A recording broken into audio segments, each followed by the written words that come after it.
Hey everybody, how are we doing today? I hope everybody is doing well. I hope everybody's had a great weekend. And I have some very, very important information that I want to share with you guys. And it's kind of the same subject, but two different topics. One is with the government, one is with business and social media. But the main thing you need to realize is this is about our rights. And our rights that have been eroded and being violated, stolen, abused for way too long. And it's time for the people to unite and make changes, because if we don't, like I said before, not only us, but our families are looking at a very dark future, and definitely our families to come. It has to stop now for our future families to have a decent life. And this, again, clicks into the moneyless society, the control, the stealing of our rights. It all has to stop now, and it's got to stop with us. And as much as the government wants to rip you apart, you have to remember we have to stick together. I don't care who you are. And I'm going to say real quick, because I do have a platform I'm trying out, and that one is timed, so I'm going to have to rush through this. But if you guys want to see more of me from that other platform, please go over to YouTube and put in the same information as far as my title, the name of my channels. You will find me there. And watch some of my other videos, because I do go back and forth from saying, hey, check out this video, or what I've said in another video. And I have not been able to upload the videos as easily as they should be able to be put up. So I'm still trying to get a lot of my videos uploaded to this other platform. So let's start talking. Okay.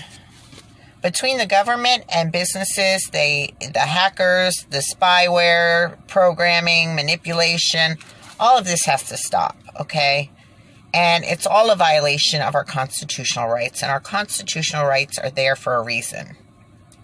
And if you don't use your rights, you don't deserve them. So for the people who don't want to see this, you really need to start waking up before you end up in a lot of trouble and your rights stolen and us enslaved. It's time to wake up and unite. Okay. Programming us. It's been going on for too long. And I've been saying it for years. In fact, it's been going on for a very long time. This has been going on through TVs, news, etc., as we have discussed before, and here I'm going to say it in my other videos. So if you don't know, go check them out. Okay, and now the new ways for you that don't know and don't want to believe, here you go. Watch and do your research. And I have, like I said, a video that's going to be attached to the end that is very important that everybody sees it. So please stay to the end of this video. They think they're being sneaky, that they're doing this in a very sneaky way, and they're trying, and it has to be to the point of being so sneaky for this to work for them, of course. They are doing it in a mechanical approach and manipulating the people. Consumer internet businesses are about exploiting psychology. They want to psychologically figure out how to manipulate you as fast as possible, and then give you back that adrenaline hit. They did that with Facebook, WhatsApp, Instagram, Snapchat, Twitter, etc. You are being manipulated by algorithms that are watching everything you do to constantly,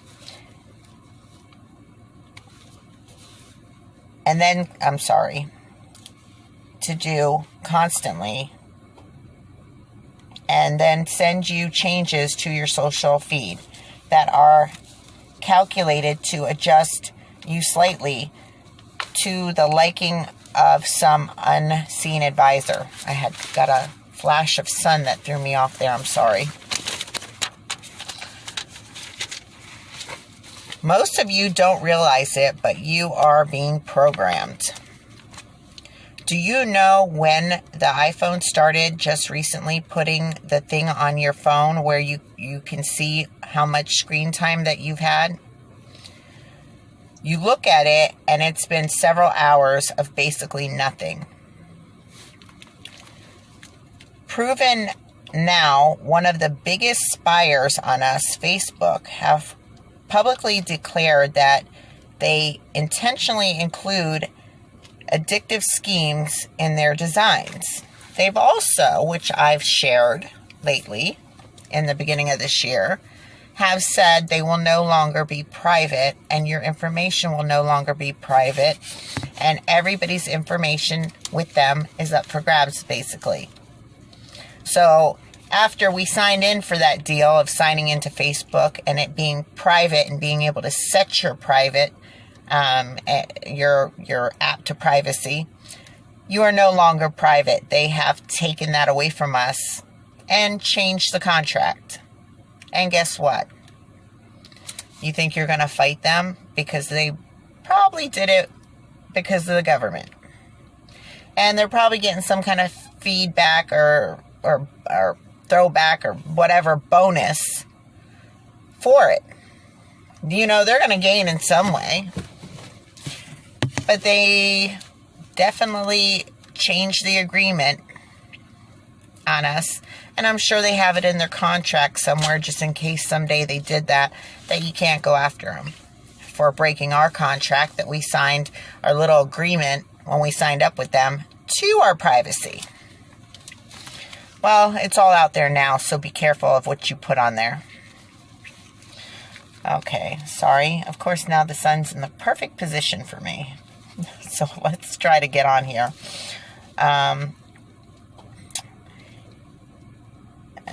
It's a statistical addiction. What it says is we will get the broad population of users to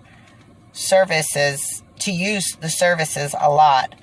We will get them hooked through a scheme of reward and punishment, and then within that we will very gradually start to leverage that and change them.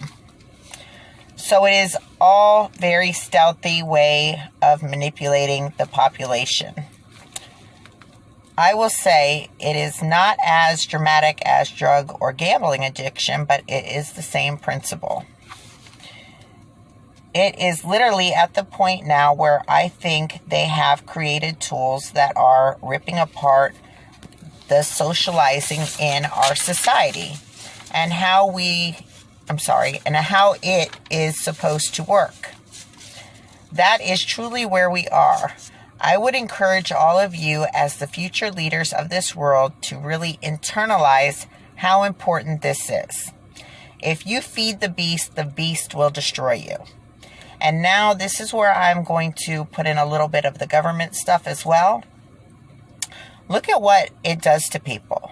Look at what it does to you. How many times have you had to stop or avoid using it because of emotional situations or trolls or depression or internet abuse, etc.? And this plays, the company part of it plays a lot into that, along with the government. Now, the government loves that we fight, so they're happy for that. They don't want us getting along and talking and discussing what needs to be discussed. And these apps push you to a negativity and to where the negative people are. Listen on. If you push back on it, we have a chance in controlling it and reining it in. When you watch TV, it's not watching you. When you're listening to the radio, it's not listening to you. When you use these new designs, social media, research, the searches, the Facebook, etc., when using them, you are being watched constantly, and the algorithms are taking that information and changing what you see next. And they are in continuous search mode, but they are just blind robots. They're not evil geniuses here until they find those patterns, those little tricks that get you and make you change your behavior. It is eroding the core foundation of how people behave by and between each other. In traditional behavior, you would give a person a treat or a shock and go back and forth, positive and negative feedback, when researchers try to determine whether positivity or negativity is more powerful. They are roughly a parity. They are both important, but the difference with social media is the algorithms that are following you respond very quickly. They are looking for the quick response, and the negative responses are like getting startled or scared or irritated or angry, tends to rise faster than the positive responses by building trust or feeling good. Those things rise more slowly, so the algorithm naturally catches the negativity and amplifies it and introduces negative people to each other with all of us, which again is what I was saying earlier. So what this does is it means that the algorithm discovers there is more engagement possible, says by promoting ISIS than promoting the ARAB springs. And so ISI gets more mileage or promotion. Now, in the bigger picture, it's not true that negative is more powerful. But if you are doing this very rapid measurements of human impulse instead of accumulating human behavior, then it is the negativity that gets amplified. So you tend to have elections that are more driven by rancour and abuse, and you tend to have outcomes that are kind of crazy. I think we all knew it back in the back of our minds, even though we assumed this whole line of there probably are not any real bad unintended consequences. I think in the back of our minds we kind of knew something bad could happen, but I think that way we defined it was not like this. I hope that sounded right to you. It sounded right when I wrote it down. I know I reread it, but it didn't sound right when I read it. But we all thought that this would be a positive thing. But in the back of our minds, we might have thought something could go wrong. And now look at it. There's something very wrong with this situation. And we never thought it would be like this. The people who run the tech companies like Google and Facebook are not doing the manipulating. They are doing the addicting. But the manipulating, which rides on the back of the addicting, addicting is the paying customers of such a company. And how many of those customers are not at all bad influences? They may just simply be trying to promote their items. I think this is a point in time where people need to take their hard break from some of these tools and these things you rely on. It's time to take a break of social media and constantly allowing you to behave or be treated in such a negative aspect and way, because it's just it's taking I can see, even with friends on social media, it's taking a huge toll on people. And I've even seen people get sick and have to take breaks from their channel from the abuse that they get from people. So, you have to be really, really careful between you being spied on, your information being stolen, you being pushed in certain directions.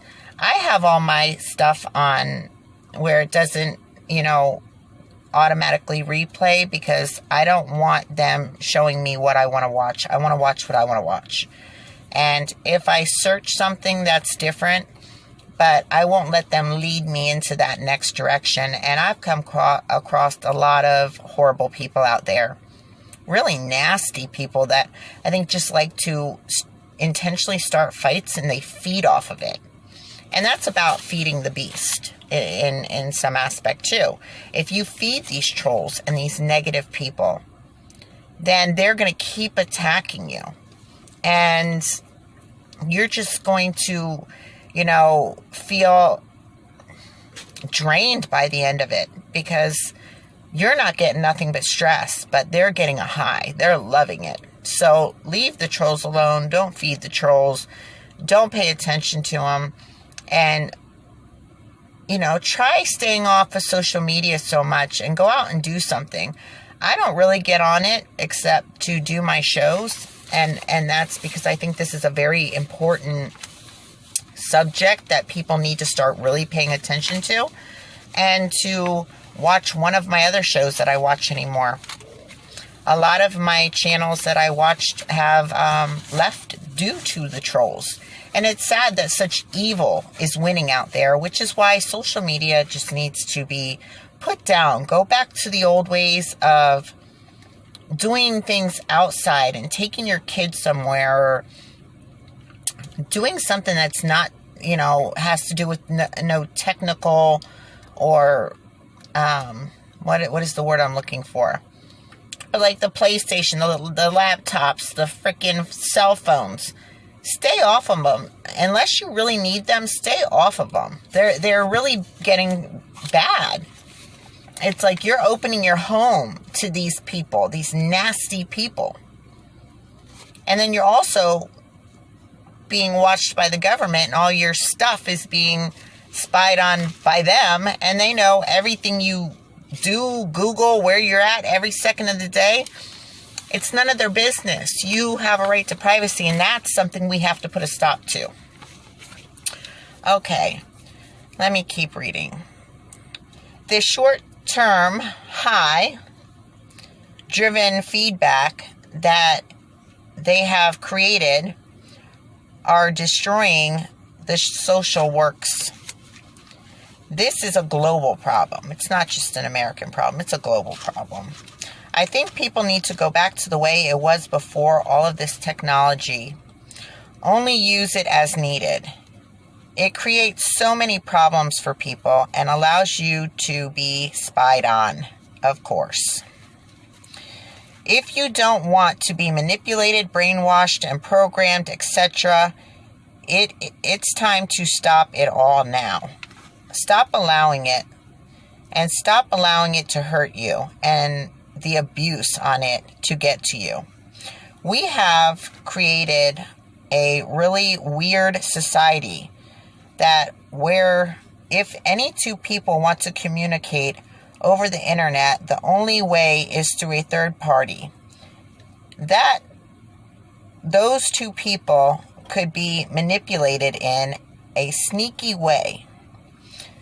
It is an insane way to structure civilization.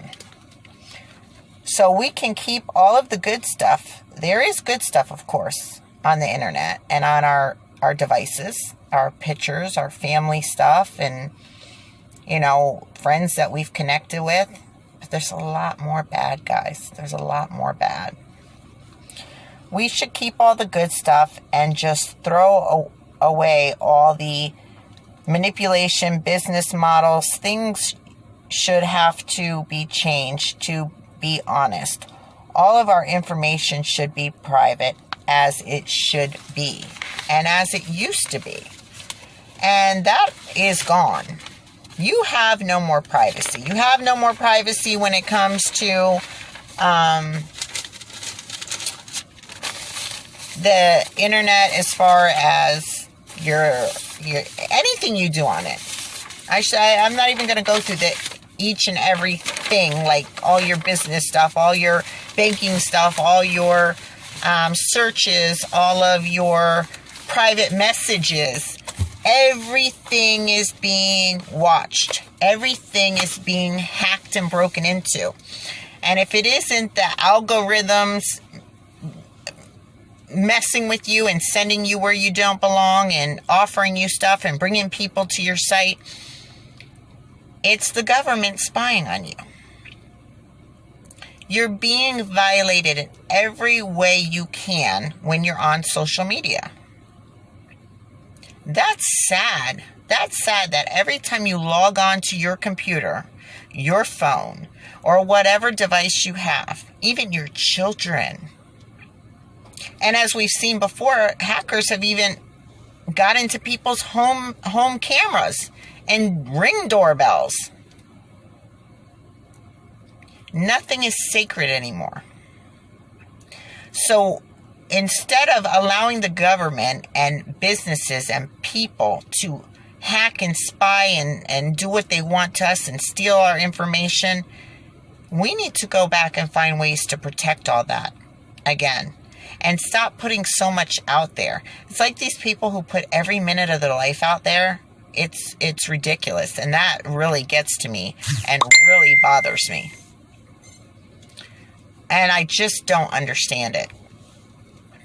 But I don't put much out there, and I don't intend to, and I even put a lot less out there.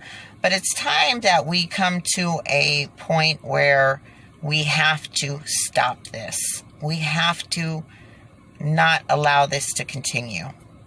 And if you believe that, it's time for you to subscribe to my channel, and it's time for us to get talking about it. And I'm praying this takes off so that we, the people, can make a difference. Because unlike some of these people, I like my rights and I want to keep them. And if you want to keep yours, join the channel and let's talk about it. It's time to stop taking the crap from every direction in my book. Now, I'm to that limit where I want to have enough time to play and attach another very important video to this one. So I'm going to let you guys go, and I'm going to upload that video, and I will see you on my next one. You guys have a great day, and thank you all who are with me and are standing with me, and I hope there will be more to come. So please subscribe. And let's talk about this. It's time. Have a good night. God bless. They told us it was to keep us safe, to help prevent terrorism. They told us it wouldn't violate constitutional rights. They lied. Now Big Brother is watching. Mass data collection, warrantless wiretapping, the technological capability to eavesdrop on anyone, anytime, anywhere.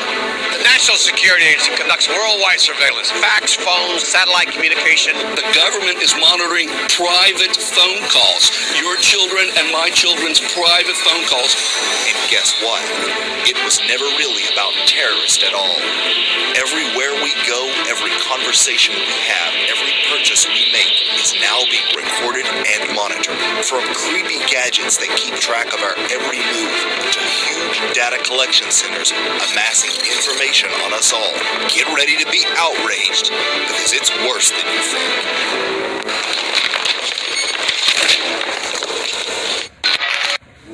In the classic novel 1984, George Orwell envisioned a dystopian world of invasive government surveillance he dubbed Big Brother. In this totalitarian state, people were continuously watched and listened to, even in their own homes. What we are approaching today is just this type of society. Some even argue it's already here. In the 1998 thriller, Enemy of the State, Gene Hackman's character reveals an extensive spy network operated by an omnipresent national security agency. The National Security Agency conducts worldwide surveillance, fax, phones, satellite communication. The only ones in the country, including the military, could possibly have anything like this. And what does that mean? It means the NSA can read the time off your wristwatch. The movie was based on a book by real-life whistleblower James Bamford, who was almost prosecuted for his revelations. But it wouldn't be until 15 years later that the public would find out just how frighteningly accurate the movie really was. June 6th, 2013, The Washington Post and The Guardian ran the first in a series of reports that sent shockwaves throughout the intelligence community and around the world. A leaker from the super-secret National Security Agency, or NSA, had disclosed a number of startling revelations about how extensive the agency's communications collections efforts really were. In short, the American people found out they were being spied on by their own government. The same forces behind these acts are right now working to limit our access to information through censorship and actively collecting personal data on each and every one of us. Well, it goes very far because initially what I saw was they were targeting news organizations. They were targeting U.S. companies that did international business. They were looking at financial institutions. But they were also going after the State Department and Secretary of State Colin Powell at the time. And they were going after high-ranking military generals. And that was just with my space capabilities that I saw. Now, later, when I got together with colleagues and we started to put together the terrestrial side, that's the side that is being done with all those nodes all over the country with the fiber optics and that sort of thing, then we found out that it got much worse. They went after law firms and lawyers. They went after more generals. General Petraeus was one of the guys. It seemed like right about that 3-star level was they were going after admirals and generals. They went after the Supreme Court, of which I held Judge Alito's paperwork in my hand, numbers associated with Judge Alito that someone had put into the system that NSA used to spy on Judge Alito. And not just potential terrorists, but ordinary citizens as well. 3 days later, the whistleblower unmasked himself as 29-year-old Edward Snowden, a computer geek with top-secret government clearance, who, after working for the CIA, was hired by Booz Allen Hamilton as an NSA contractor. After witnessing projects that violated the Constitution, he secretly downloaded 1.7 million classified NSA documents that showed the true breadth of the agency's Orwellian surveillance program. He then released them to journalist Glenn Greenwald of The Washington Post and Laura Poitras of The Guardian. A few weeks later, on Snowden's birthday, the federal government charged him with 3 felonies. After which, he fled the country to Russia, where he has lived in exile ever since. Not only was it revealed that Americans' private phone calls, text messages, and email exchanges were being monitored, the NSA was also collecting our data en masse. Online searches, phone calls, purchases, even parking tickets. Big tech companies like Google, Yahoo, YouTube, and Facebook are regularly turning over users' data to the NSA. To accommodate the storage of all this information, the NSA spent $2 billion to create a massive spy center with virtually unlimited storage capacity. Located in Bluffdale, Utah, the sprawling facility sits on 240 acres of land and is twice the size of the U.S. Capitol. Here, data is scooped up as it zips through domestic and international networks. The National Security Agency is quietly building the largest spy center in the country in Bluffdale, Utah, as part of a secret NSA surveillance surveillance program codenamed Stellar Wind. According to investigative reporter James Bamford, the NSA has established listening posts throughout the nation to collect and sift through billions of email messages and phone calls, whether they originate within the country or overseas. The Utah Spy Center will contain near bottomless databases to store all forms of communication collected by the agency. This includes the complete contents of private emails, cell phone calls, and Google searches, as well as all sorts of personal data trails, parking receipts, travel itineraries, bookstore purchases, and other digital pocket litter. All of the information connected from the NSA domestic surveillance program on us, 1.5 billion bits of information a year, our cell phone use, our computers, our telephones, our texts, our smart TVs, anything digital on us with impunity on all of us was collected. And it was stored in what's called the Utah Data Center. There's so much data there, they had to create a new name called yottabytes. Have more storage because they can't figure out what's important, so they're just storing everything there. So all that email is going to be stored there for the future, but right now it's stored in different places around the country, but it is being collected and FBI has access to it. You mean it's being collected in bulk without even requesting? Yes. The government is monitoring private phone calls, your children and my children's private phone calls, and tracking who their associates are. You've turned every cell phone in Gotham into a microphone. An high-frequency generator receiver. You took my sonar concept and applied it to every phone in the city. With half the city feeding you sonar, you can image all of Gotham. This is too much power for one person. That's why I gave it to you. Only you can use it.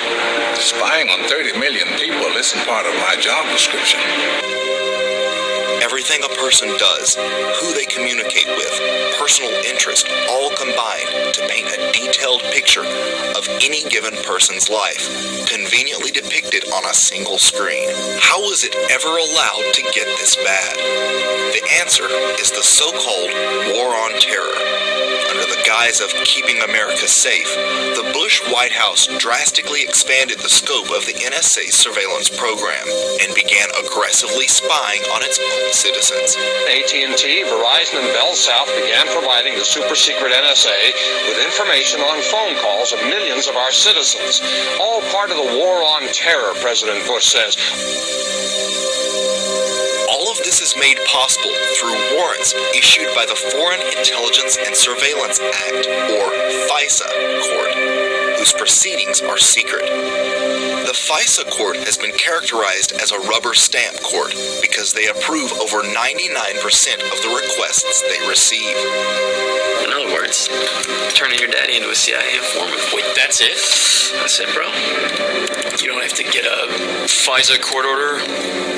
No, not here. Key score's under 702 authority, which means no warrants. Okay, but U.S. targets, then you'd have to get the court order. You mean FISA?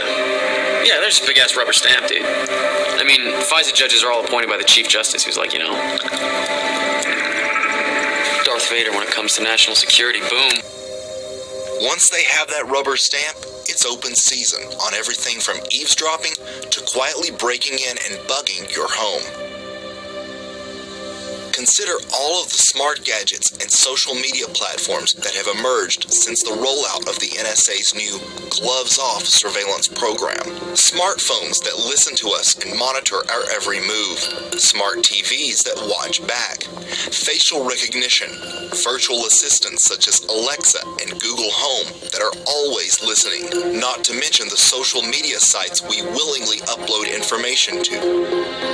Whitehead called it, we're in an electronic concentration camp. We are surveilled, spied, monitored from space, through our cell phones, smart TVs. It's all around us. We have no privacy. Privacy is dead. Constitutional privacy, I'm sorry to say, is gone. What is that? Is that some video that she sent somebody? No, this is live. Out of Paris. What do you mean live? Optic nerve? It's camera and mic activation. I wish we could take credit, but Brits wrote it.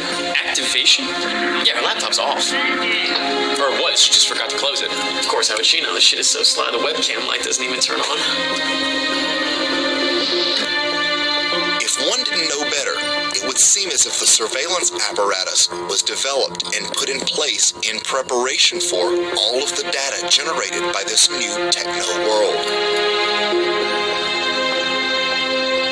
Imagine how easily this data could be weaponized and used to target politicians who disagree with foreign policy, political activists, or anyone the powers that be deem a troublemaker. They're all included. So yes, this can happen to anyone if they become a target for whatever reason. If they are targeted by the government can go in, or the FBI or other agencies of the government can go into that database, pull all that data they've collected on them over the years, and reanalyze it all. So retroactively analyze everything they've done over the last 10 years at least. And it's not just about those who could be planning, who could be a threat to national security, but also those who could be just... It's everybody. If their position on something is against what the administration has, then they could easily become a target. Interestingly enough, the one thing that Woodrow Wilson did, he used the FBI to spy on American citizens and actually arrest them if they disagreed with his foreign policy about going to war in Europe. And isn't it interesting how recent they used it in the Vietnam era? Democrats used it there, and Republicans used the FBI to spy on 100 different groups in this country, including the churches, who disagree with the policy in Central America. It almost looks like the FBI was designed to spy on Americans who might be disagreeing with policy, especially the foreign policy.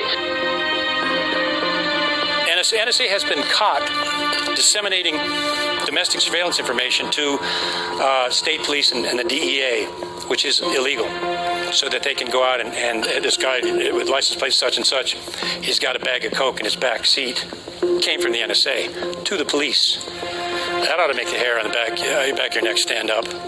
And for those who believe they do nothing wrong, so they have nothing to hide, consider this. Why should people care about surveillance? Because even if you're not doing anything wrong, you're being watched and recorded, and the storage capability of these systems increases every year consistently by orders of magnitude. To where it's getting to the point you don't have to have done anything wrong. You simply have to eventually fall under suspicion from somebody, even by a wrong call. And then they can use the system to go back in time and scrutinize every decision you've ever made, every friend you've ever discussed something with, and attack you on that basis to sort of derive suspicion from an innocent life and paint anyone in the context of a wrongdoer. The problem is, if they think they're not doing anything that's wrong, they don't get to define that. The central government does. The central government defines what is right and wrong and whether or not they target you. Shortly after the ramp-up against the War on Terror, DARPA created the Information Awareness Office, whose goal was to combine various surveillance data to achieve what they called total information awareness. If that Orwellian term wasn't creepy enough, their logo surely was. The all-seeing eye atop a pyramid observing the world. This program was officially defunded and disbanded in 2003 following mass public criticism. However, it secretly still operates and continues to be funded under various names. System of global surveillance. Remember the USA Freedom Act? The NSA is not spying on us anymore. Isn't that what they've told us? They're not hacking into Google and Yahoo and Microsoft and the rest of them without them knowing it anymore. No. They have to ask permission now. That's what the USA Freedom.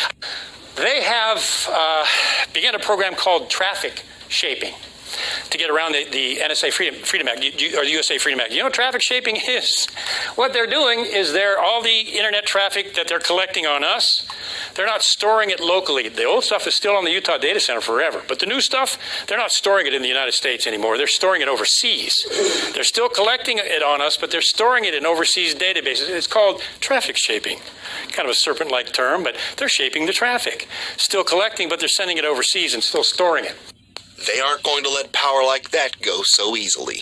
The elite have long envisioned a total surveillance state, ever-present, all-knowing, the ultimate tool of control, the all-seeing eye whose gaze can never be avoided.